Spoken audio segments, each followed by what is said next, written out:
Hello guys, আজকে আমরা ব্যাম্পাটি বাজারে চলে গেছিলাম ডোমজুর রথতলায়। তো আমরা সবাই এখানে এসে তাড়াতাড়ি ব্যাম্পাটির ড্রেসটা পরিনি, কেন এখানে আসতে আমাদের অনেক দেরি হয়ে যায়। তো আমরা সবাই রেডি হয়ে তাড়াতাড়ি পুজো মণ্ডপের কাছে চলে আসি। এখানে তোমরা দেখতেই পাচ্ছ পুজো মণ্ডপটা কত সুন্দরভাবে ফুল দিয়ে সাজিয়েছে। তারপরে আমাদের পয়সানও ছেড়ে দেয়। গাইস, এখানে আরও অনেক পজিশন করেছিল, আর সত্যি কথা বলতে আমি যে বন্ধুটাকে ভিডিও করতে বলেছিলাম সে সব পজিশনে ভিডিওটাই করেনি। তবে যা যা আমি শ্যুট করতে পেরেছি সেইগুলোই তোমাদের দেখাচ্ছি।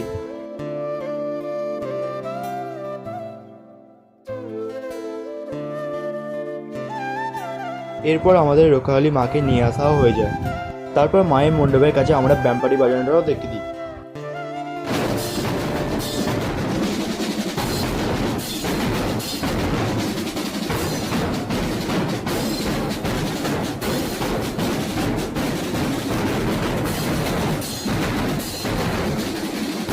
ব্যাম্পাটি বাজানোটা শেষ হওয়ার পর আমরা চলে আসি আমাদের গাড়ির কাছে। গাইস, তোমাদের পুরো ভিডিওটা দেখাতে পারিনি বলে তোমরা আমাকে মাফ করে দেবে, আর এই ভিডিওটা ভালো লাগলে একটি লাইক করে দেবে।